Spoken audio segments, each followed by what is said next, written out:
Okey, sebenarnya tadi kita dah tengok bahagian macam mana British menguasai Singapura kan. Yang ni Melaka. Okey.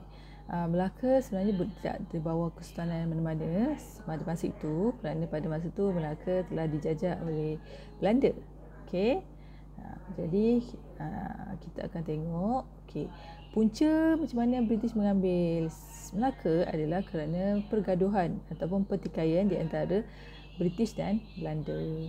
Jadi British dengan Belanda pada masa tu, Belanda bengang pada masa tu kerana British berjaya mendapatkan Singapura. Itu tak apa.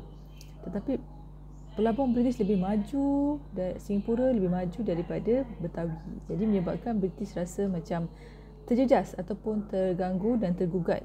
Menyebabkan pergaduhan di antara British dan Belanda. Kenapa British tak puas hati? Tengok Kalau awak tengok kat sini adalah Betawi kat bawah, lepas tu Singapura. Sebelum itu pedagang Cina biasanya dia akan pergi Betawi sebab pada masa tu British duduki Pulau Pinang. Tetapi bila British berjaya dapat Singapura, Singapura di situ, jadi kebanyakan pedagang lebih memilih untuk pergi ke Singapura lah daripada Betawi yang lagi jauh. Sebab tu perdagangan pelabuhan di Betawi merosot. Jadi pergaduhan di antara Belanda dan British ni akhirnya diselesaikan melalui pakatan dan perjanjian. Perjanjian apa? Perjanjian Inggeris Belanda 1824. Kita tengok betul-betul sebabnya penting.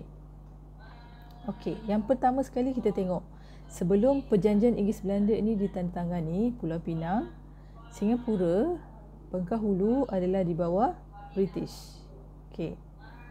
Manakala Melaka dan Betawi adalah di bawah Belanda.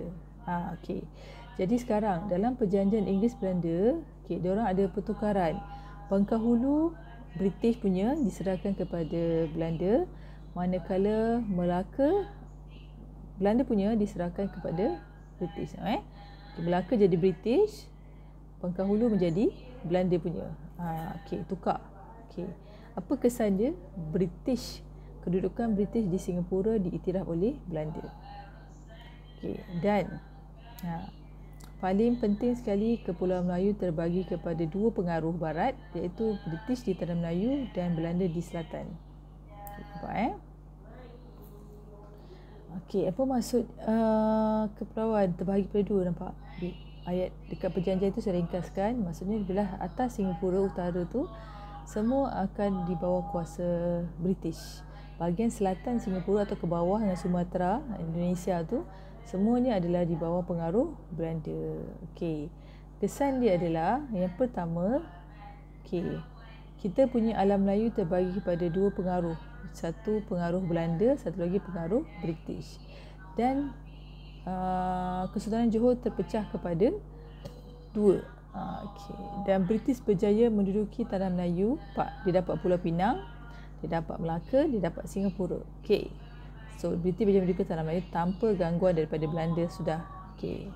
Dan bila British mendapat Pulau Pinang, Singapura dan Melaka, maka British secara tak langsung menguasai Selat Melaka.